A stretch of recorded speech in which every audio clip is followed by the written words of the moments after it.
Previous meeting में हम लोगों ने मैट्रिसेस का टॉपिक जो है वो स्टार्ट किया था और मैट्रिसेस से रिलेटेड हम जो है वो डिफरेंट डेफिनेशन जो है पढ़ रहे थे। नेक्स्ट आज हम लोगों ने जो डेफिनेशन पढ़नी है वो है डायगोनल मैट्रिक्स की। डायगोनल मैट्रिक्स जो है वो क्या होता है। ठीक है, डायगोनल मैट्रिक्स की डेफिनेशन जहाँ पे लिखी हुई है वो मैं आपको नहीं करवाऊँगा। मैं आपको जो है वो सिंपल वर्ड्स में जो है डायगोनल मैट्रिक्स की डेफिनेशन करवाता हूँ ताकि आप लोगों को आसानी से जो है वो समझ में आ सके कि डायगोनल मैट्रिक्स जो है हम एक्चुअली कहते हैं किस मैट्रिक्स को। ठीक है, तो डेफिनेशन यहाँ पे मैंने लिखी हुई है डायगोनल मैट्रिक्स की। डायगोनल मैट्रिक्स क्या होता है? स्क्वायर मैट्रिक्स, सबसे पहले मैट्रिक्स का स्क्वायर मैट्रिक्स होना लाजमी है। अगर स्क्वायर मैट्रिक्स नहीं है तो फिर चेक करने की जरूरत नहीं है कि मैट्रिक्स डायगोनल मैट्रिक्स है या नहीं। वो डायगोनल मैट्रिक्स जो है कभी भी नहीं होगा, हम उसको डायगोनल मैट्रिक्स नहीं कहेंगे। सबसे पहले मैट्रिक्स का स्क्वायर मैट्रिक्स होना लाजमी है। फिर उसके बाद ऐसा square matrix whose all non diagonal entries are zero. Non diagonal entries का आपको पता ही है, मैंने आपको बताया था प्रीवियस लेक्चर में कि जो सेम रो और सेम कॉलम वाली एंट्रीज होती हैं स्क्वायर मैट्रिक्स केस में, वो जिस पोजीशन पे होती हैं उसको मेन डायगोनल कहते हैं मैट्रिक्स का, उन एंट्रीज को डायगोनल एंट्रीज कहते हैं। और उन एंट्रीज के अलावा जितनी भी एंट्रीज होती हैं स्क्वायर मैट्रिक्स के केस में, मेन डायगोनल एंट्रीज के अलावा जितनी भी एंट्रीज होती हैं उन एंट्रीज को जो है वो नॉन डायगोनल एंट्रीज जो है कहते हैं मैट्रिक्स की। तो स्क्वायर मैट्रिक्स जिसकी सारी की सारी नॉन डायगोनल एंट्रीज की यहाँ हों वो ज़ीरो हों, और जो डायगोनल एंट्रीज हैं वो ज़ीरो हो या ना हो उससे कोई फ़र्क नहीं पड़ता, वो कुछ भी हो सकती हैं। तो वो जो भी हों, चाहे ज़ीरो हो चाहे ना हो, उस स्क्वायर मैट्रिक्स को हम क्या कहेंगे कि वो क्या है, डायगोनल मैट्रिक्स है। ठीक है, ऐसा मैट्रिक्स जिसकी जो नॉन डायगोनल एंट्रीज है, यहाँ पे देखिए 3x3 ऑर्डर का एक मैट्रिक्स लिखा हुआ है। अगर यहाँ पे एग्जाम्पल के तौर पर देखें तो ये स्क्वायर मैट्रिक्स ऐसा मैट्रिक्स है जिसकी सारी की सारी नॉन डायगोनल एंट्रीज के हैं वो ज़ीरो है। ठीक है, और जो डायगोनल एंट्रीज हैं वो चाहे ज़ीरो हो या ना हो, चाहे आप उनमें से उनको सभी एंट्रीज को ज़ीरो कर दें, चाहे आप उनमें से कुछ एलिमेंट्स को ज़ीरो कर दें, चाहे आप किसी भी एलिमेंट को ज़ीरो ना करें, उससे कोई फ़र्क नहीं पड़ता। जस्ट ये दिया है आप लोगों को नोट करना है कि स्क्वायर मैट्रिक्स हो और उसकी सारी की सारी जो है वो नॉन डायगोनल एंट्रीज जो है वो ज़ीरो हो, और मेन डायगोनल एंट्रीज दूसरे लफ्ज़ में लिखे तो चाहे जो मर्जी हो। ठीक है, चाहे वो जो मर्जी हो, चाहे ज़ीरो हो या ना हो, उससे कोई फ़र्क नहीं पड़ता, सिर्फ नॉन डायगोनल एंट्रीज जो है वो ज़ीरो हो। तो इस तरह के स्क्वायर मैट्रिक्स को हम कहेंगे कि वो क्या है, डायगोनल मैट्रिक्स है। ठीक है, और इसकी एग्जांपल जो है यहाँ पे ये भी आपकी लिखी हुई है, यहाँ पे जनरल एग्जांपल 3x3 ऑर्डर की मैट्रिक्स लिखी हुई है। सारी की सारी जो है वो नॉन डायगोनल एंट्रीज जो है वो ज़ीरो की हुई हैं, और जो डायगोनल एंट्रीज हैं उनकी जगह ए बी सी लिख दिया है कि इनकी जगह कुछ भी एलिमेंट रख रहे हैं उससे कोई फ़र्क नहीं पड़ता। लिखा हुआ है ए बी सी वो क्या है, ये यहाँ तो रियल नंबर होंगे, ये यहाँ तो कम्प्लेक्स नंबर होंगे, वो जीरो हो भी सकते हैं नहीं भी हो सकते। फॉर एग्जाम्पल यहाँ पे जो है वो 1 2 और 3 लिख दें, ये तब भी डायगोनल मैट्रिक्स है। उसके अलावा जो लास्ट वाला 3 इसकी जगह हम जो है वो यहाँ पे 3 की जगह 0 लिख दें, ये तब भी डायगोनल मैट्रिक्स है। एंट्रीज जो है वो नेगेटिव लिख दें, ये तब भी डायगोनल मैट्रिक्स है। उसके अलावा अगर आप जो है एक ही बजाय अगर दो एंट्री जीरो कर देते हैं ये तब भी क्या होगा, डायगोनल मैट्रिक्स होगा। अगर तीनों एंट्री जीरो कर देते हैं तब भी क्या होगा, डायगोनल मैट्रिक्स होगा। स्क्वायर मैट्रिक्स होना लाजमी है मैट्रिक्स का।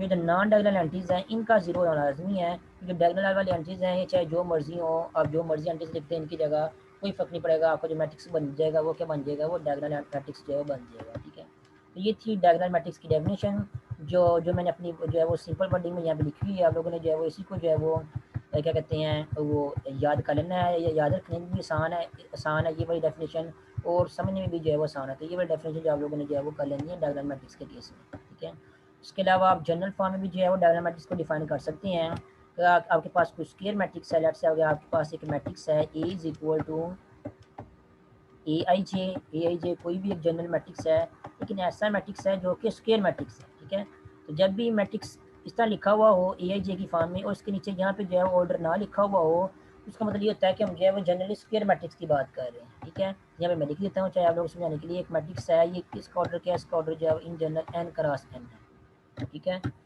यहाँ इन पर्टिकुलर जो है वो मैं यहाँ पे आप लोग समझाने के लिए आसानी से वो मैं 3x3 कर लेता हूँ।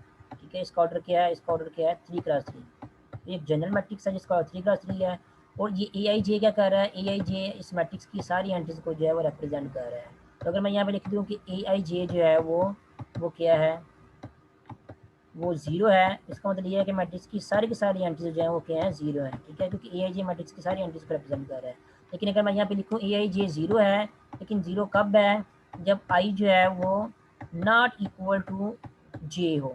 तो आई नॉट इक्वल टू जे, आई कौन सा है, जे कौन सा है, जो यहाँ पे ए के नीचे आ रहा है। ठीक है, I not equal to J कब होता है, I not equal to J तब होता है ये मीन्स कि I not equal to J means I की वैल्यू अगर आप 1 और जे की वैल्यू आप क्या रख दें 2 रख दें तो ये आई 1 2 बन जाएगा। और 3 का 3 ऑर्डर का मैट्रिक्स है तो आई और जे की वैल्यू हम 3 तक वेरी कर सकते हैं। आई नॉट इक्वल टू जे का मतलब ये है कि आई 1 ए 1 2 बन सकता है। आप आई और जे की वैल्यू जो है नॉट इक्वल टू पुट करें आई 2 3 ए 2 3 बन सकता है, ए 1 3 बन सकता है एंड सो ऑन। ये क्या है आई नॉट इक्वल टू जे है। ये कौन सी एंट्रीज हैं ये वाली? ये एंट्रीज एक्चुअली जो है वो ये वाली होती हैं जो नॉन डायगोनल पोजीशन पे आ रही होती है। ठीक है, स्क्वायर मैट्रिक्स के केस में अगर आप लिखते हैं कि ए आई जे और आई नॉट इक्वल टू जे है, इसका मतलब ये है आप उन एंट्रीज की बात कर रहे हैं जो कि नॉन डायगोनल एंट्रीज हैं। ठीक है, अगर आप ये बात करेंगे आई इज इक्वल टू जे है तो जे का आपको पता ही है रो नंबर और कॉलम नंबर जो है वो सेम होता है। और वो उसका मैंने आप लोगों को जो है प्रीवियस लेक्चर में बताया, जब आई इज इक्वल टू जे हो या रो नंबर और कॉलम नंबर जो है वो सेम हो तो वो डायगोनल एंट्रीज होती हैं वो। ठीक है, अगर आई इज इक्वल टू जे है वो क्या होगी? वो डायगोनल एंट्रीज होंगी। ठीक है, आई इज इक्वल टू जे के केस में मीन्स उनके केस में वो कौन सी होगी? वो ए 1 1 होगी, ए 2 2 होगी, ए 3 3 होगी एंड सो ऑन। ठीक है, आई इज इक्वल टू जे है तो ए आई जे क्या होगा? डायगोनल एंट्रीज को रिप्रेजेंट करेगा। वो कोई भी जो है वो रियल नंबर आप कंसिडर कर सकते हैं। ठीक है, डायगोनल एंट्रीज में। और जो आई नॉट इक्वल टू जे है वो अगर आप जो है वो कंसिडर करें तो उसके इसमें ए आई जे क्या होगा? वो नॉन डायगोनल एंट्रीज होंगी। वो अगर जीरो कंसिडर कर लें यहाँ पे तो आपका जो मैट्रिक्स होगा वो क्या बन जाएगा? डायगोनल मैट्रिक्स बन जाएगा। ठीक है, जैसे भाई यहाँ पे देखें, यहाँ मैंने एक मैट्रिक्स लिखा है जनरल ए, इसका ऑर्डर क्या है? 3 क्रॉस 3 है तो ये 3 क्रॉस 3 ऑर्डर का मैट्रिक्स यहाँ पे भी लिखा हुआ है। ठीक है, यहाँ पे साथ में मैंने क्या लिखा है? साथ में ये लिखा है कि ए आई जे जो है वो इक्वल टू जीरो है, लेकिन इक्वल टू जीरो तब है जब आई नॉट इक्वल टू जे है। और आई नॉट इक्वल टू जे कब कहाँ पे होता है? आई नॉट इक्वल टू जे जहाँ पे होता है, क्योंकि ये वाली एंट्री कौन सी है? ये पहली रो और दूसरे कॉलम वाली एंट्री है। इसका आई और जे क्या है? आपस में इक्वल नहीं है।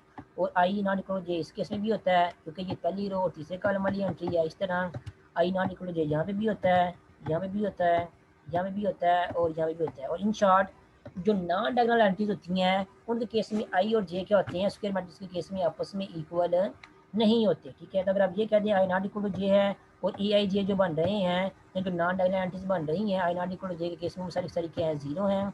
और साथ में ये कह दें कि ए जब आई इज इक्वल टू जे हो मीन्स डायगोनल एंट्रीज की बात हो रही हो तो डायगोनल एंट्रीज जो है कोई भी रियल नंबर हो सकती हैं। जब ये वाली बात कर देंगे तो ये जो पूरे ओवरऑल जो आप लोगों ने ये मैथमेटिकल वे से जो कंडीशंस बताई, जो इन्फॉर्मेशन बताई है, ये एक्चुअली जो है आप बता रहे हैं कि ये वाला जो मैट्रिक्स ए है ये क्या है? एक डायगोनल मैट्रिक्स है। ठीक है, इस सारी कंडीशन को आप जो इस मैट्रिक्स के ऊपर जो है वो लगा के भी चेक कर सकते हैं कि यहाँ पे क्या बता रहे हैं। ठीक है, यहाँ पे ये बता रहे हैं कि ए आई जे जो है वो इक्वल टू ज़ीरो है। ठीक है, जब आई नॉट इक्वल टू जे है। ठीक है, तो यहाँ पे भी ए आई जे जो है वो इक्वल टू जीरो है जब आई नॉट इक्वल टू जे है। ठीक है, और उसके अलावा ए आई जे जो है वो कोई भी रियल नंबर होगा जब आई इज इक्वल टू जे होगा। तो जब आई इज इक्वल टू जे होगा ए आई जे जो है वो ये वाली एंट्रीज बनती हैं, वो कोई भी रियल नंबर हो सकता है। तो ऐसा मैट्रिक्स ए जो कि स्क्वायर मैट्रिक्स हो, ठीक है, और वो ये वाली कंडीशन जो है सेटिस्फाई कर रहा हो, ये जो यहाँ पे लिखी हुई है, तो उस मैट्रिक्स को हम जो है वो डायगोनल मैट्रिक्स कहते हैं। ये मैं तरीका तरीके लिख के केस में लिखा है। आप यहाँ पे इन जनरल जो है वो एन क्रॉस एन भी लिख सकते हैं। तो कोई भी इन जनरल स्क्वायर मैट्रिक्स हो, ठीक है, जिसका ऑर्डर एन क्रॉस एन हो, अगर उसका ए आई जे जो है वो जीरो है जब आई नॉट इक्वल टू जे हो, और उसका ए आई जे जो है कोई भी रियल नंबर है जब आई इज इक्वल टू जे हो, तो उस केस में जो स्क्वायर मैट्रिक्स होता है उसको हम जो है वो डायगोनल मैट्रिक्स कहते हैं। आप इस तरह जो है मैथमेटिकल वे से भी जो है वो डायगोनल मैट्रिक्स को जो है वो डिफाइन कर सकते हैं। ठीक है, या फिर जैसे मैंने जो है वो वर्डिंग में पहले डायगोनल मैट्रिक्स की डेफिनेशन लिखी थी, आप उस वे से भी जो है वो डायगोनल मैट्रिक्स को जो है वो डिफाइन कर सकते हैं। एग्जाम्पल भी मैंने आप लोगों को जो है वो यहाँ पे चेंज करके बता दिए। 3+3 मैट्रिक्स के केस में और 2+2 मैट्रिक्स के केस में भी जो है डायगोनल मैट्रिक्स की एग्जाम्पल लिख सकते हैं कि जितनी भी स्क्वायर मैट्रिक्स लिखें सबसे पहले, और जितनी भी जो है वो नॉन डायगोनल एंट्रीज हैं उनको जो है वो ज़ीरो कर दें, और जो मेन डायगोनल वाली एंट्रीज हैं उनको उनकी जगह कोई भी रियल नंबर पुट कर दें। तो ये जो मैट्रिक्स आपके पास बनेगा ये क्या है? ये एक डायगोनल मैट्रिक्स है। ठीक है, इस तरह आप और भी मजीद जो है वो डायगोनल मैट्रिक्स की एग्जाम्पल जो है वो लिख सकते हैं खुद ही। आपको जिस डेफिनेशन का पता होना चाहिए। उसके बाद नेक्स्ट है डेफिनेशन स्केलर मैट्रिक्स की, कि स्केलर मैट्रिक्स क्या होता है। ठीक है, अगर आपको डायगोनल मैट्रिक्स की डेफिनेशन का पता है तो स्केलर मैट्रिक्स की डेफिनेशन जो है वो उसी से मिलती जुलती है, उसको याद रखने वाले लोगों को जो है वो कोई प्रॉब्लम नहीं होगी। तो स्केलर मैट्रिक्स क्या होता है? सॉरी, स्केलर मैट्रिक्स क्या होता है?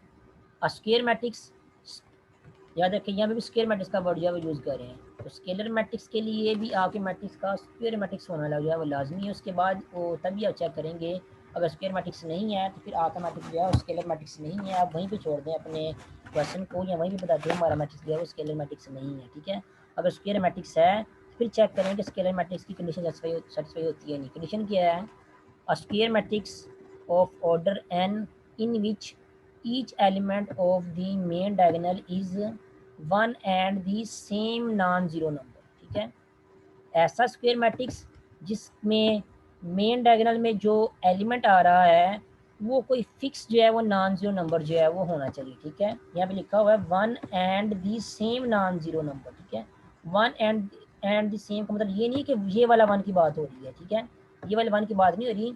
वन का यहाँ का मतलब है कि एक ही एलिमेंट हो उसकी बात हो रही है। ठीक है, यहाँ पे तो one and the same non zero number हो, वहाँ पे या सिंपल वर्ड में आप ये कह सकते हैं कि जो मेन डायगोनल है उसमें जो है वो कोई फिक्स जो है वो नॉन ज़ीरो नंबर जो है वो वही आ रहा हो। ठीक है, स्क्वायर मैट्रिक्स केस में, और जितने भी बाकी जो हैं वो नॉन डायगोनल एलिमेंट्स हैं मैट्रिक्स के वो सारे के सारे क्या हों वो ज़ीरो हों, जैसा कि डायगोनल मैट्रिक्स में भी था। ठीक है, तो इस तरह के मैट्रिक्स को हम क्या कहेंगे, वो क्या है, स्केलर मैट्रिक्स है। ठीक है, डायगोनल मैट्रिक्स और स्केलर मैट्रिक्स में क्या फ़र्क है वो यहाँ पे आपको थोड़ा क्लियर कर दूँ। डायगोनल मैट्रिक्स में ये था कि स्क्वायर मैट्रिक्स होना चाहिए। ठीक है, उसका ऑर्डर जो है वो इन जनरल जो है वो एन क्रॉस एन होना चाहिए। ठीक है, स्क्वायर मैट्रिक्स का order in general N cross N ही होता है। और स्केलर मैट्रिक्स के केस में भी यही है कि आपके मैट्रिक्स का जो है वो स्क्वायर मैट्रिक्स जो है वो होना लाजमी है। ठीक है, उसके बाद डायगोनल मैट्रिक्स में क्या है कि सारी की सारी नॉन डायगोनल एंट्रीज जो हैं वो जीरो होनी चाहिए। ठीक है, स्केलर मैट्रिक्स में भी यही है कि सारी की सारी जो नॉन डायगोनल एंट्रीज हैं स्क्वायर मैट्रिक्स के केस में वो क्या होनी चाहिए, जीरो होनी चाहिए। ठीक है, अब फ़र्क की बात करें तो फ़र्क क्या है, डायगोनल मैट्रिक्स में ये कह रहे हैं कि जो मेन डायगोनल वाली एंट्रीज हैं वो कोई भी रियल नंबर हो सकती हैं, वो सेम भी हो सकती हैं, वो डिफरेंट भी हो सकती हैं, एंट्री सारी की सारी, उस पर कोई फ़र्क नहीं पड़ता आपका मैट्रिक्स क्या होगा, वो डायगोनल मैट्रिक्स होगा। ठीक है, लेकिन जो स्केलर मैट्रिक्स है उसमें ये कह रहे हैं कि आपकी जो डायगोनल एंट्रीज होंगी वो कोई ना कोई fix number non zero fix number होगा। ठीक है, देखिए नॉन जीरो भी होना चाहिए और कोई फिक्स नंबर जो है वो नॉन जीरो होना चाहिए। ठीक है, तो वो फिर आपका क्या होगा, फिर आपका वो स्केलर मैट्रिक्स होगा। ठीक है, फॉर एग्जाम्पल यहाँ पे देखिए, अगर मैं एग्जाम्पल लिखता हूँ यहाँ पे एक टू क्लास ऑर्डर के मैट्रिक्स की एग्जाम्पल लिख देता हूँ यहाँ पे। अगर यहाँ पे जो है वो नॉन डायगोनल एंट्री जो है मैं स्क्वायर मैट्रिक्स की जीरो कर देता हूँ, और ये वाली एंट्री जो ये भी टू कर देता हूँ, ये भी एंट्री जो है टू कर देता हूँ, तो सारी की सारी नॉन डायगोनल एंट्रीज क्या बन रही हैं, वो जीरो बन रही हैं। और जो मेन डायगोनल एंट्रीज जो आ रही हैं वो सारी की सारी क्या है, कोई ना कोई फिक्स नॉन जीरो नंबर है। इसलिए ये मैट्रिक्स क्या है आपके पास, ये स्केलर मैट्रिक्स है। उसके अलावा ये मैट्रिक्स आपके पास जो है ये डायगोनल मैट्रिक्स भी है, क्योंकि ये मैट्रिक्स जो है वो डायगोनल मैट्रिक्स की डेफिनेशन को भी सेटिस्फाई कर रहा है कि सारी की सारी नॉन डायगोनल एंट्रीज जो हैं वो जीरो हैं, और मेन डायगोनल में जो मर्जी एंट्रीज आ जाएं उस मैट्रिक्स को हम जो है वो डायगोनल मैट्रिक्स कहते हैं। तो ये मैट्रिक्स जो मैंने यहाँ पे लिखा है ये डायगोनल मैट्रिक्स भी है और स्केलर मैट्रिक्स भी है। लेकिन अगर यहाँ पे मैं -2 कर दूँ और यहाँ पे 2 ही लिखा रहने दूँ, अब ये जो मैट्रिक्स यहाँ पे लिखा हुआ ये वाला मैट्रिक्स जो है वो डायगोनल मैट्रिक्स है, लेकिन स्केलर मैट्रिक्स जो है वो नहीं है। स्केलर मैट्रिक्स क्यों नहीं है, क्योंकि मैंने जो मेन डायगोनल में एलिमेंट्स लिए हैं वो फिक्स नॉन जीरो नंबर नहीं लिया, -2 कोई और नंबर है और +2 जो है वो कोई और नंबर है। तो मेन डायगोनल में जब अगर आप जो है वो फिक्स नॉन जीरो नंबर नहीं लेंगे तो फिर वो आपका स्केलर मैट्रिक्स जो है वो नहीं होगा। फिर वो क्या होगा, अगर नॉन डायगोनल एंट्री सारी जीरो है तो फिर आपका वो डायगोनल मैट्रिक्स होगा। ठीक है, अब ये डायगोनल मैट्रिक्स है। ठीक है, डायगोनल मैट्रिक्स है ये वाला। ठीक है, लेकिन ये वाला मैट्रिक्स जो मैंने यहाँ पे लिखा है ये स्केलर मैट्रिक्स जो है वो नहीं है। ठीक है, लेकिन अगर मैं 2 को भी -2 कर दूँ, अब ये मैट्रिक्स आपका जो है ये डायगोनल मैट्रिक्स भी है और यह मैट्रिक्स आपका जो है वो ये स्केलर मैट्रिक्स भी है। तो ये फ़र्क है दोनों डायगोनल मैट्रिक्स और स्केलर मैट्रिक्स में। कि डायगोनल मैट्रिक्स में क्या होता है कि जो मेन डायगोनल वाली एंट्रीज होती हैं वो कुछ भी हो सकती हैं, और स्केलर मैट्रिक्स में क्या होता है कि जो मेन डायगोनल वाली एंट्रीज हैं वो कोई ना कोई फिक्स नॉन जीरो नंबर होना चाहिए, जीरो के अलावा कोई ना कोई नंबर होना चाहिए, और सारे के सारे नंबर मेन डायगोनल में क्या होना चाहिए, वो सेम होने चाहिए। इसलिए यहाँ पे जनरल जो है वो के लिख दिया है यहाँ पे कि कोई भी आप जो है यहाँ पे फिक्स नॉन जीरो नंबर जो है रख सकते हैं। अब ये जो मैट्रिक्स पूरे का पूरा बन गया है, ये मैट्रिक्स ये 4x4 ऑर्डर का जो है वो एक स्केलर मैट्रिक्स जो है बन गया है। के की वैल्यू आप कोई फिक्स नंबर जो चेंज करते रहें, आपको 4x4 ऑर्डर के जो है वो डिफरेंट जो है वो मैट्रिसेस जो है वो स्केलर मैट्रिसेस जो है वो यहाँ पे मिल जाएंगे। फॉर एग्जांपल सारे के को मैं 3 कर दिया है, तो ये एक और एग्जांपल बन गई है स्केलर मैट्रिक्स की 4 ऑर्डर की। और every scalar matrix is a diagonal matrix, तो जो भी स्केलर मैट्रिक्स होता है वो डायगोनल मैट्रिक्स जो है वो लाजमी होता है। ठीक है, डायगोनल मैट्रिक्स का स्केलर मैट्रिक्स होना जरूरी नहीं है, क्योंकि डायगोनल मैट्रिक्स में जो मेन डायगोनल वाली एंट्रीज होती हैं वो कुछ भी हो सकती हैं, वो सेम भी हो सकती हैं और डिफरेंट भी हो सकती हैं। तो अगर डिफरेंट हो गई तो फिर आपका जो डायगोनल मैट्रिक्स है वो स्केलर मैट्रिक्स जो है वो नहीं बनेगा। ठीक है, लेकिन जो स्केलर मैट्रिक्स होता है उसकी सारी की सारी एंट्रीज फिक्स होती हैं, और डायगोनल एंट्रीज के केस मैट्रिक्स के केस में सारी एंट्रीज फिक्स हो सकती हैं। इसलिए जो स्केलर मैट्रिक्स होती हैं वो डायगोनल मैट्रिक्स भी होती हैं। कोई भी स्केलर मैट्रिक्स लिखेंगे, फॉर एग्जांपल यहाँ पे मैं 3x3 ऑर्डर का एक मैट्रिक्स लिखता हूँ 1, यहाँ चेंज कर देते हैं इसको -1 या 1 ही लिखना है, चले 1 1 1 0 0 0 0 0 और 0। अब ये मैंने क्या कर दी है, मैंने 3x3 ऑर्डर का एक स्केलर मैट्रिक्स लिख दिया है, क्योंकि इसकी सारी की सारी मेन डायगोनल वाले एंट्रीज क्या है वो क्या है, सेम ही कोई फिक्स नॉन जीरो नंबर है। ये स्केलर मैट्रिक्स है। अब ये डायगोनल मैट्रिक्स भी है, क्योंकि ये डायगोनल मैट्रिक्स की डेफिनेशन को भी सेटिस्फाई कर रहा है कि मेन डायगोनल में जो मर्जी एलिमेंट्स हों, हम उसको जो है, अगर नॉन डायगोनल एलिमेंट जीरो है स्केलर मैट्रिक्स के केस में, तो वो डायगोनल एलिमेंट मैट्रिक्स ये बन जाता है। ये डायगोनल एलिमेंट्स मैट्रिक्स की डेफिनेशन को भी सेटिस्फाई कर रहा है, तो ये स्केलर मैट्रिक्स जो है ये डायगोनल मैट्रिक्स भी है। जितने भी स्केलर मैट्रिक्स हैं वो सारे के सारे जो हैं वो क्या हैं, डायगोनल मैट्रिक्स हैं। लेकिन कोई डायगोनल मैट्रिक्स आपके पास मौजूद हो तो वो स्केलर मैट्रिक्स है या नहीं, वो आप लोगों को खुद चेक करना पड़ेगा। अगर उसकी सारी एंट्री सेम है तो वो स्केलर मैट्रिक्स होगा, अगर सारी एंट्री सेम नहीं है डायगोनल मैट्रिक्स की, फिर वो स्केलर मैट्रिक्स जो है वो नहीं होगा। अब ये जो मैट्रिक्स है ये स्केलर मैट्रिक्स है और डायगोनल मैट्रिक्स भी है। उसके अलावा अगर आप नोट करें तो ये आइडेंटिटी मैट्रिक्स भी है, 3x3 ऑर्डर का आइडेंटिटी मैट्रिक्स भी है, ठीक है। आइडेंटिटी मैट्रिक्स क्या होता है, आइडेंटिटी मैट्रिक्स भी स्क्वायर मैट्रिक्स ही होता है, और उसकी मेन डायगोनल की सारी एंट्रीज जो हैं वो फिक्स नंबर जो है वो 1 होता है, ये वाला 1। अब ये वाले 1 की बात कर रहा हूँ, ये जो गिनती वाला यहाँ नंबर्स का 1 होता है, ये वाला इस 1 की बात कर रहा हूँ। ऐसा स्केलर मैट्रिक्स जिसका जिसका जो मेन डायगोनल है उसकी सारी की सारी एंट्रीज जो हैं वो फिक्स नंबर 1, ये वाला 1 हो, तो फिर वो जो स्केलर मैट्रिक्स बन जाता है क्या होता है, वो आइडेंटिटी मैट्रिक्स भी बन जाता है, ठीक है। जैसे कि यहाँ पे ये स्केलर मैट्रिक्स है ये वाला, लेकिन ये 3x3 ऑर्डर का आइडेंटिटी मैट्रिक्स भी है, ठीक है। तो अब आइडेंटिटी मैट्रिक्स को इस तरह भी डिफाइन कर सकते हैं। आइडेंटिटी मैट्रिक्स क्या होगा, आइडेंटिटी मैट्रिक्स का जो है वो आपके पास सबसे पहले एक स्क्वायर मैट्रिक्स होना चाहिए, ठीक है। फिर आइडेंटिटी मैट्रिक्स की जो सारी की सारी जो ऐसा मैट्रिक्स जो स्क्वायर मैट्रिक्स हो, और उसकी सारी की सारी जो है वो नॉन डायगोनल एंट्रीज जो हैं वो क्या हो, वो सारी की सारी नॉन डायगोनल एंट्रीज जो हैं वो क्या हो, जीरो हो। और जो डायगोनल एंट्रीज हैं स्क्वायर मैट्रिक्स की वो क्या हो, वो सारी की सारी जो है वो फिक्स नंबर ये वाला 1 हो। तो इस केस में आपको जो मैट्रिक्स मिलेगा वो आइडेंटिटी मैट्रिक्स होगा एन ऑर्डर का इंजन, ठीक है। यहाँ पे अगर मैं आपको बॉडी में लिख के बताता हूँ ताकि आसानी से समझ आ सके आप लोगों को। A square matrix whose all non-diagonal entries are 0 and diagonal entries are 1 and all diagonal entries are 1, ये वाला 1 हो, ठीक है, is called identity मैट्रिक्स, ठीक है। स्क्वायर मैट्रिक्स है उसका ऑर्डर इन जनरल जो है वो क्या होगा, ऑफ ऑर्डर एन हम ले लेते हैं, ठीक है। तो आपको जो है वो एन ऑर्डर का जो है वो आइडेंटिटी मैट्रिक्स जो है मिल जाएगा। उसके अलावा इन पर्टिकुलर आप जो है वो 1 ऑर्डर का, 2 ऑर्डर का, 3 ऑर्डर का आइडेंटिटी मैट्रिक्स भी जो है वो लिख सकते हैं, जैसा कि यहाँ पे भी लिखा हुआ है। ये देखें, ये 3 ऑर्डर का जो है आइडेंटिटी मैट्रिक्स लिखा हुआ है, इसकी नोटेशन जो है वो आई के नीचे छोटा 3 लिख दें, इसका मतलब ये होगा कि 3 ऑर्डर का आइडेंटिटी मैट्रिक्स होगा। उसके अलावा I4 का मतलब ये है कि हम जो है वो 4 ऑर्डर का जो आइडेंटिटी मैट्रिक्स जो है वो लिख रहे हैं, जिसके 4 ही रोज और 4 ही कॉलम है, ठीक है। सारी की सारी नॉन डायगोनल एंट्रीज जो हैं वो स्क्वायर मैट्रिक्स की जो है वो 0 है, और जो मेन डायगोनल है उसकी सारी एंट्रीज जो है ये वाला फिक्स नंबर जो है वो 1 आ रहा है।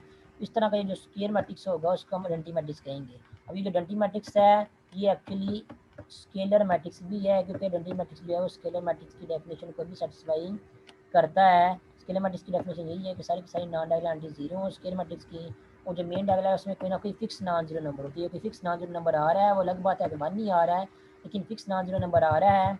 इसलिए जो मैट्रिक्स मैंने यहाँ पे लिखा हुआ है ये वाला, ये हैं जो लिखे हुए हैं मैट्रिक्स पहले से लिखे हुए हैं आइडेंटिटी मैट्रिक्स ये वाले, ये आइडेंटिटी मैट्रिक्स जो हैं वो स्केलर मैट्रिक्स भी हैं और ये डायगोनल मैट्रिक्स भी हैं, क्योंकि ये डायगोनल मैट्रिक्स की डेफिनेशन को भी सेटिस्फाई कर रहे हैं। तो आइडेंटिटी मैट्रिक्स जितने भी ऑर्डर के आइडेंटिटी मैट्रिक्स आप लिखेंगे वो सारे के सारे स्केलर मैट्रिक्स भी हैं, और हमें पता है कि हर स्केलर मैट्रिक्स जो है वो डायगोनल मैट्रिक्स भी होता है, इसलिए आइडेंटिटी मैट्रिक्स जो है वो डायगोनल मैट्रिक्स भी होगा, ठीक है। लेकिन अगर कोई डायगोनल मैट्रिक्स है वो स्केलर मैट्रिक्स हो भी सकता है, नहीं भी हो सकता, आप लोगों को चेक करना पड़ेगा। अगर कोई स्केलर मैट्रिक्स है वो आइडेंटिटी मैट्रिक्स हो भी सकता है या नहीं भी हो सकता, वो आप लोगों को चेक करना पड़ेगा। जैसे ये वाले स्केलर मैट्रिक्स हैं और ये आइडेंटिटी मैट्रिक्स भी हैं, आप लोगों ने चेक किया, आपको नज़र आ रहा है। लेकिन अगर कोई और स्केलर मैट्रिक्स लिख दें आप यहाँ पे, फॉर एग्जाम्पल यहाँ पे जो है वो 1 की जगह जो है 4 कर दें, अब ये जो सिर्फ स्केलर मैट्रिक्स है ये आइडेंटिटी मैट्रिक्स जो है वो नहीं है। तो हर डायगोनल मैट्रिक्स स्केलर मैट्रिक्स होना नहीं हो सकता, ज़रूरी नहीं है ऐसा। इस तरह हर स्केलर मैट्रिक्स जो आइडेंटिटी मैट्रिक्स हो ऐसा होना भी ज़रूरी नहीं है। लेकिन हर स्केलर मैट्रिक्स जो है वो स्केलर मैट्रिक्स हर आइडेंटिटी मैट्रिक्स जो है वो स्केलर मैट्रिक्स लाजमी होता है, हर आइडेंटिटी मैट्रिक्स जो है वो स्केलर मैट्रिक्स जो है वो लाजमी होता है, और हर स्केलर मैट्रिक्स जो है वो डायगोनल मैट्रिक्स भी जो है वो लाजमी होता है, ठीक है। दूसरी डायरेक्शन जो है आप लोगों को खुद चेक करनी पड़ती है कि बाकी यहाँ जो डायगोनल एलिमेंट मैट्रिक्स लिखा हुआ है उसके लिए मैट्रिक्स है या नहीं, वो आप लोगों को खुद चेक करना पड़ता है। इस तरह का कुछ स्केलर मैट्रिक्स लिखा हुआ तो वो भी आप लोगों को चेक करना पड़ेगा कि वो आइडेंटिटी मैट्रिक्स जो है वो है या नहीं, ठीक है। यहाँ पे छोटी नहीं है, लेकिन दूसरी साइड नीचे से ऊपर वाली साइड पे छोटी है आपको। आइडेंटिटी मैट्रिक्स जो है वो स्केलर मैट्रिक्स भी होता है, और हर स्केलर मैट्रिक्स जो है वो डायगोनल मैट्रिक्स भी होता ही है। इस तरह फिर इसका मतलब ये कि जो आइडेंटिटी मैट्रिक्स है ये डायगोनल मैट्रिक्स भी है।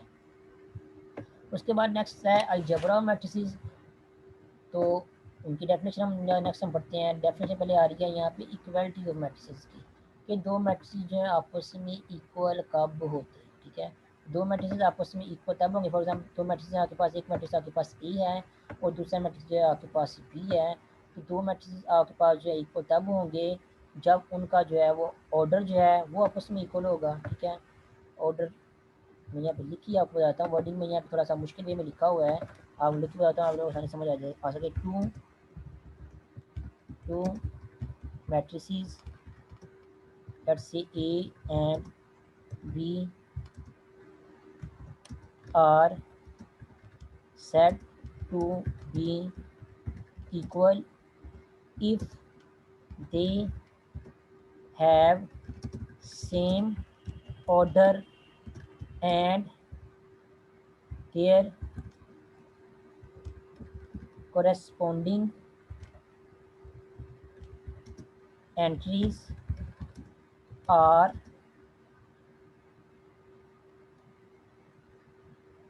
also equal or same, ठीक है। ऐसे दो मैट्रिसेस ए और बी जिनका ऑर्डर जो है वो सेम हो, ठीक है। दो कंडीशन चेक होनी चाहिए इक्वल मैट्रिक्स के केस में। दो मैट्रिक्स अगर उनका ऑर्डर सेम है, उनकी corresponding entries mean same position वाली एंट्रीज। पहली एक मैट्रिक्स की अगर आप पहली रो और पहली कॉलम वाली एंट्री की बात करें तो दूसरे मैट्रिक्स की भी पहली रो और पहले कॉलम वाली एंट्री की बात करेंगे। इनको कहते हैं करस्पॉन्डिंग एंट्रीज, सेम पोजीशन वाली एंट्रीज। सेम पोजीशन वाली एंट्रीज को हम जो है करस्पॉन्डिंग एंट्रीज बोलते हैं। तो उनकी सेम पोजीशन वाली एंट्रीज या उनकी जो करस्पॉन्डिंग एंट्रीज हैं वो भी क्या हो, आपस में इक्वल हो या सेम हो, तब जो दो मैट्रिक्स होंगी उनको हम कहेंगे कि वो क्या है, इक्वल मैट्रिसेस है, ठीक है। यहाँ पे मैट्रिक्स का स्क्वायर मैट्रिक्स होना लाजमी नहीं है। जहाँ पे दो मैट्रिक्स जो हैं वो रेक्टेंगुलर मैट्रिक्स भी हो सकते हैं और स्क्वायर मैट्रिक्स भी हो सकते हैं, ठीक है। जो भी हों, जो भी दो मैट्रिक्स हों, उनका ऑर्डर सेम होना चाहिए, इक्वल होना चाहिए, और उनकी करस्पॉन्डिंग एंट्रीज भी क्या होनी चाहिए, आपस में इक्वल होनी चाहिए, सेम होनी चाहिए। फिर हम दो मैट्रिक्स को कहेंगे कि वो दो मैट्रिक्स क्या हैं, आपस में इक्वल है, ठीक है।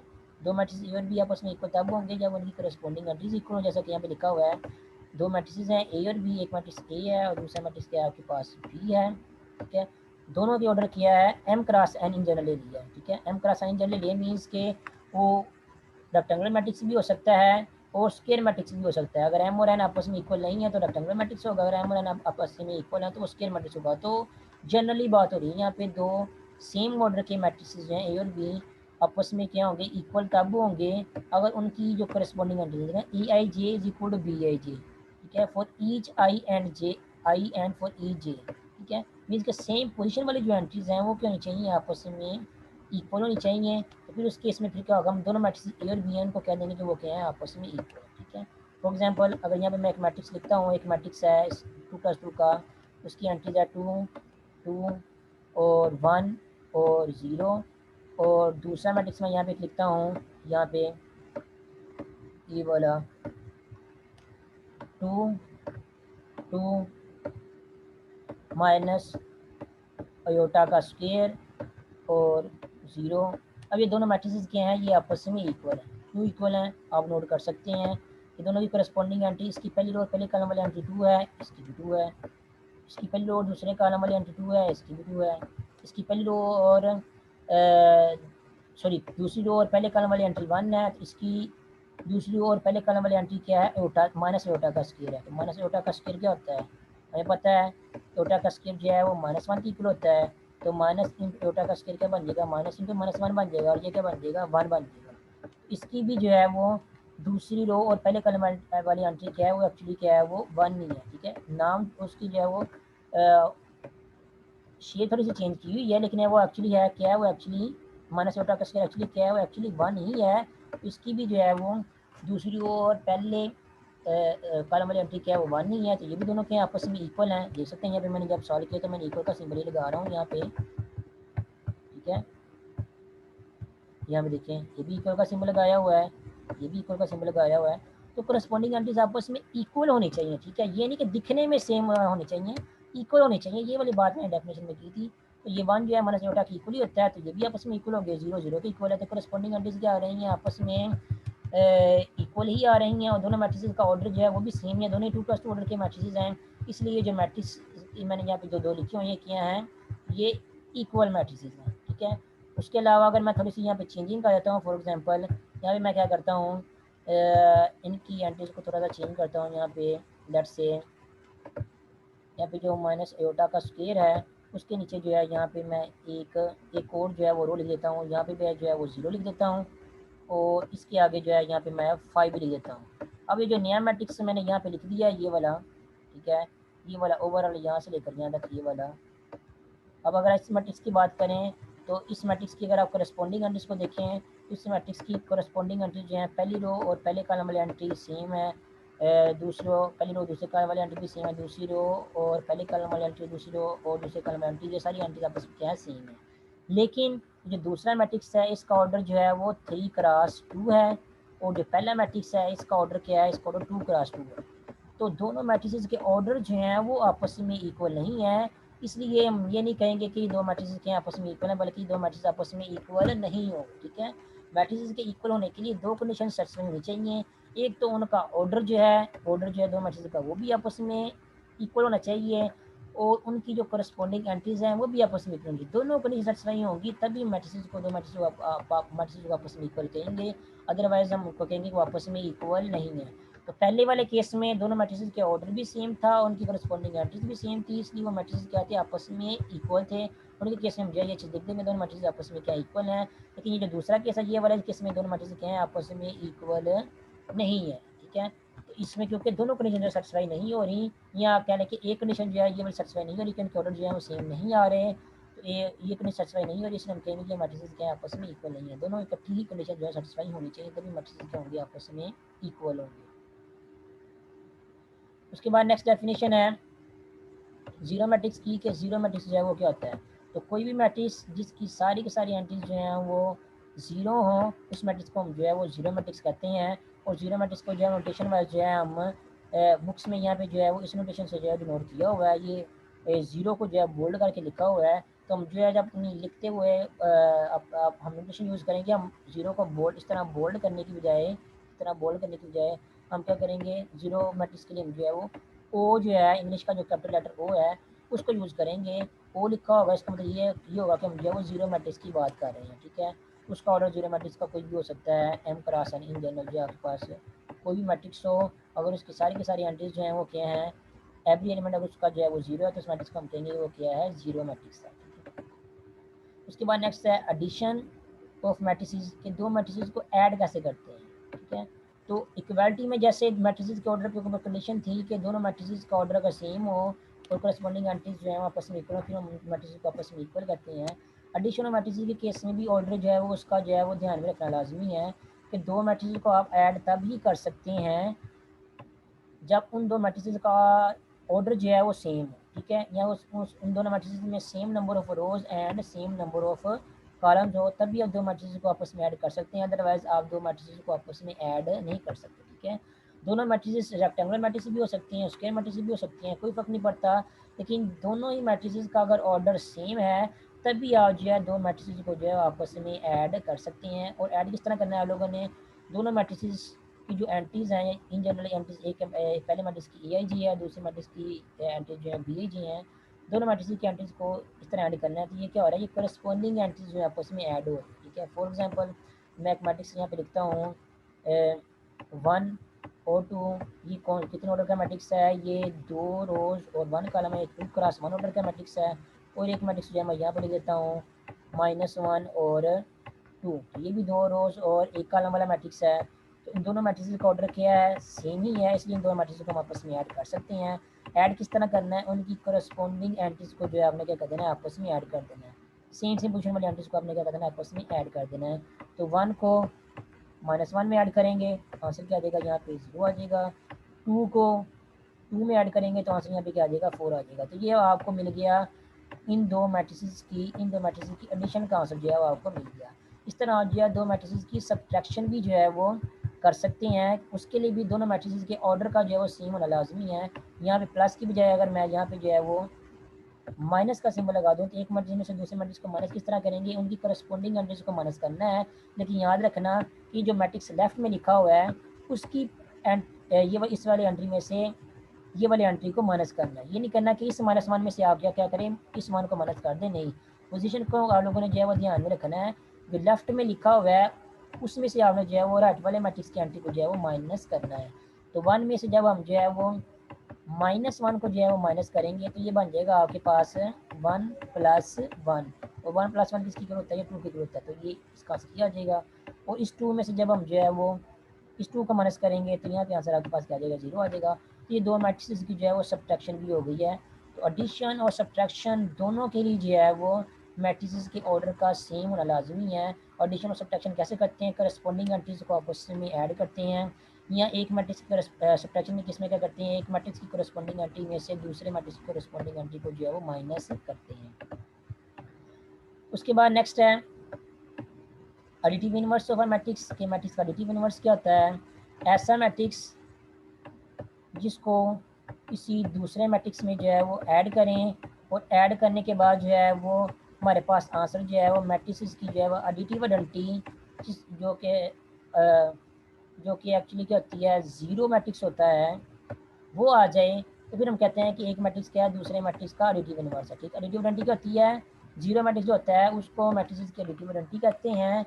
और मल्टीप्लिकेटिव आइडेंटिटी क्या होती है, मल्टीप्लिकेटिव आइडेंटिटी वो जो हम लोगों ने यहाँ पे अभी पढ़ी है, ये वाली जो आइडेंटिटी है इसको मल्टीप्लिकेटिव आइडेंटिटी कहते हैं या सिंपली आइडेंटिटी मैट्रिक्स कहते हैं। ठीक है, अगर सिंपली आइडेंटिटी लिखा हो या आइडेंटिटी मैट्रिक्स लिखा हो इसका मतलब ये होता है कि हम इस वाले आइडेंटिटी मैट्रिक्स या मल्टीप्लिकेटिव आइडेंटिटी मैट्रिक्स की बात कर रहे हैं। ठीक है, याद रखना सिंपली आइडेंटिटी लिखा हुआ हो तो आप लोगों ने वो आइडेंटिटी जो जीरो मैट्रिक्स है, एडिटिव आइडेंटिटी जो है वो जीरो मैट्रिक्स है, उसको आप लोगों ने माइंड में नहीं करना। अगर सिंपली लिखा हो आइडेंटिटी मैट्रिक्स उसका मतलब होता है कि वो मल्टीप्लिकेटिव आइडेंटिटी मैट्रिक्स की बात कर रही हैं। और मल्टीप्लिकेटिव आइडेंटिटी मैट्रिक्स कौन सा होती हैं, वो ये वाली जो यहाँ पे लिखी हुई है। ठीक है, और अगर एडिटिव आइडेंटिटी की बात करनी है तो उसके लिए फिर आपको जो है वो स्पेशली एडिटिव आइडेंटिटी का वर्ड ही यूज़ किया हुआ लिखा हुआ मिलेगा। तो ऐसे दो मैट्रिसेस जिनको आप ऐड करें और ऐड करने के बाद जो है वो आपका आंसर जो है वो मैट्रिसेस की जो है वो एडिटिव आइडेंटिटी आ जाए, तो उस केस में हम कहते हैं कि जो एक मैट्रिक्स है दूसरे मैट्रिक्स का एडिटिव इनवर्स है। जैसे देखिए यहाँ पे ये जीरो को बोल्ड करके लिखा हुआ है, एक्चुअली हमने जीरो की जगह जो है वो ओ को यूज़ करना है। तो अगर किसी एक मैट्रिक्स में इस दूसरे मैट्रिक्स बी को ऐड करें और ऐड करने के बाद आंसर जो है वो जीरो मैट्रिक्स आ जाए, इसका मतलब जो है ए क्या है, बी का एडिटिव इनवर्स है, या फिर बी क्या है वो ए का एडिटिव इनवर्स है। ठीक है, एडिटिव इनवर्स आपको कैसे मिलेगा, किसी एक मैट्रिक्स का आप लोगों ने एडिटिव इनवर्स फाइंड आउट करना है तो क्या करें, उसी मैट्रिक्स को जो है वो माइनस के साथ जो है मल्टीप्लाई करके नया मैट्रिक्स बना लें। वो जो नया मैट्रिक्स होगा वो क्या होगा, पहले वाले मैट्रिक्स का एडिटिव इनवर्स होगा। ठीक है, तो एडिटिव इनवर्स होगा क्योंकि इस ए को जब हम माइनस ए वाले मैट्रिक्स में ऐड करेंगे, ऐड करने के बाद क्योंकि दूसरे मैट्रिक्स के सारे एंट्रीज जो है वो उनके साइन चेंज हो जाएंगे, तो ऐड करने के बाद इन दी एंड हमारे जो मैट्रिक्स मिलेगा उसके सारे के सारे एंट्रीज जो है वो जीरो बन जाएंगी। हमें जो है क्या मिल जाएगा, हमें जीरो मैट्रिक्स मिल जाएगा। तो यहाँ से ये क्लियर हो जाएगा कि ये वाला मैट्रिक्स ए जो है वो माइनस ए का एडिटिव इनवर्स है, या जो माइनस ए है वो मैट्रिक्स ए का एडिटिव इनवर्स है। एक वक्त में एक मैट्रिक्स की बात करते हैं तो माइनस ए को हम कह देंगे कि वो क्या है, ए का एडिटिव इनवर्स है। ठीक है, फॉर एग्जाम्पल एक मैट्रिक्स है आपके पास आसान सा ये वाला 1 -2 0 और 3, ये इसको मैट्रिक्स को जो है मैट्रिक्स ए का नाम दे देता हूँ। अगर आप लोगों ने इस मैट्रिक्स ए का एडिटिव इनवर्स फाइंड करना है तो क्या करेंगे, हम माइनस ए जो है वो फाइंड करेंगे। ठीक है, माइनस ए मीन्स ए को जो है वो मैट्रिक्स ए को जो है माइनस से मल्टीप्लाई करेंगे या -1 से मल्टीप्लाई करेंगे। तो किसी नंबर से मल्टीप्लाई करने का मतलब ये होता है कि मैट्रिक्स की सारी एंट्रीज को जो है उस नंबर से मल्टीप्लाई करना होता है। तो ए को जब माइनस से मल्टीप्लाई करेंगे इसका मतलब ये है कि हम ए की सारी एंट्रीज को जो है माइनस से मल्टीप्लाई करेंगे। तो ए की जो पहली एंट्री 1 है वो -1 बन जाएगी, दूसरी एंट्री जो -2 है वो +2 बन जाएगी, ये वाली एंट्री जो है वो 0 है तो उसको माइनस से मल्टीप्लाई करेंगे तो वो 0 ही रहेगी, और ये वाली एंट्री जो है वो -3 बन जाएगी। ठीक है, तब ए के सी को यूज़ करते हैं, मैट्रिक्स ए को यूज़ करते हैं हम लोगों ने क्या कर दिया, हम लोगों ने माइनस ए जो है का नया मैट्रिक्स जो है वो लिख दिया है। अब ये जो नया मैट्रिक्स है ये वाला, ये मैट्रिक्स जो है वो ए का एडिटिव इनवर्स होगा। क्यों ए का एडिटिव इनवर्स होगा, क्योंकि इसको जब हम ए में ऐड करेंगे तो ऐड करने के बाद हमें जो है जीरो मैट्रिक्स जो है मिल जाएगा। कैसे ऐड करके देख लेते हैं, ए में जब हम जो है वो इस माइनस ए को ऐड करेंगे तो करस्पॉन्डिंग एंट्रीज आपस में ऐड होंगी। करस्पॉन्डिंग एंट्रीज हम यहाँ से देख ही ऐड कर लेते हैं। -1 में जब हम जो है वो इस 1 को ऐड करेंगे तो आंसर यहाँ पे 0 आ जाएगा। 2 में जब हम जो है वो -2 को ऐड करेंगे तो यहाँ पे भी आंसर हमारे पास क्या आ जाएगा, 0 आ जाएगा। इसी तरह 0 में 0 को ऐड करेंगे तो यहाँ पे भी आंसर 0 आ जाएगा। और 3 में जब हम जो है -3 को ऐड करेंगे तब यहाँ से हमारे पास जो क्या आ जाएगा, 0 आ जाएगा। तो ओवरऑल ए मैट्रिक्स में हम लोगों ने -a मैट्रिक्स जो है वो ऐड किया है, तो वहाँ से हमारे पास जो क्या आ गया है, 0 मैट्रिक्स आ गया जिसको हम ओ से रिप्रेजेंट करेंगे। तो फिर हम कह सकते हैं कि -a जो है वो क्या है, ई का एडिटिव इनवर्स है, ठीक है। और चाहे आप -a को जो है वो राइट हैंड साइड से जो है वो ए में ऐड करें, या चाहे आप -a को जो है वो लेफ्ट हैंड साइड से जो है ए में ऐड करें, दोनों केसेस में आपका आंसर जो है वो क्या आएगा, 0 मैट्रिक्स आएगा। तो इस केस में हम फिर क्या कहेंगे कि -a जो है वो ए का एडिटिव इनवर्स है, ठीक है। और 0 मैट्रिक्स को मैट्रिसेस की एडिटिव आइडेंटिटी कहते हैं। वो क्यों कहते हैं, वो इसलिए कहते हैं क्योंकि 0 मैट्रिक्स को जिस मर्जी मैट्रिक्स में हम ऐड करें, चाहे 0 मैट्रिक्स को हम लेफ्ट हैंड साइड में लिख के ऐड करें, चाहे 0 मैट्रिक्स को हम जो है वो राइट हैंड साइड में लिख के ऐड करें, मैट्रिसेस में कोई फ़र्क नहीं पड़ता। 0 मैट्रिक्स को जब भी हम जो है वो किसी मैट्रिक्स में जो है वो ऐड करते हैं, तो ऐड करने के बाद हमारे पास आंसर हमेशा वही मैट्रिक्स आता है जिस मैट्रिक्स में हमने जो है वो 0 मैट्रिक्स को ऐड किया हुआ होता है। इसलिए 0 मैट्रिक्स को हम कहते हैं कि 0 मैट्रिक्स क्या है, मैट्रिसेस की एडिटिव आइडेंटिटी है, ठीक है। यहाँ पे लिखा है with respect to plus, plus addition का वर्ड है, एडिशन का सिंबल है, तो 0 is identity with respect to addition, ठीक है। यहाँ पे सिंपली आप ये भी कह सकते हैं कि 0 क्या है, वो एडिटिव आइडेंटिटी, ठीक है। 0 एडिटिव आइडेंटिटी है या आइडेंटिटी है विद रिस्पेक्ट टू एडिशन। और ये जो आइडेंटिटी यहाँ पे लिखी हुई है, ये वाली आइडेंटिटी, ये आइडेंटिटी है विद रिस्पेक्ट टू मल्टीप्लिकेशन या मल्टीप्लिकेटिव आइडेंटिटी है, ठीक है। Identity with respect to multiplication या मल्टीप्लिकेटिव आइडेंटिटी। और ये जो आइडेंटिटी यहाँ पे लिखी हुई है, ये 0 मैट्रिक्स जो होता है वो होती है एडिटिव आइडेंटिटी या identity with respect to multiplication, और sorry with respect to addition. तो अभी के लेक्चर के लिए इतना ही काफ़ी है, बाकी हम जो है नेक्स्ट मीटिंग में करेंगे।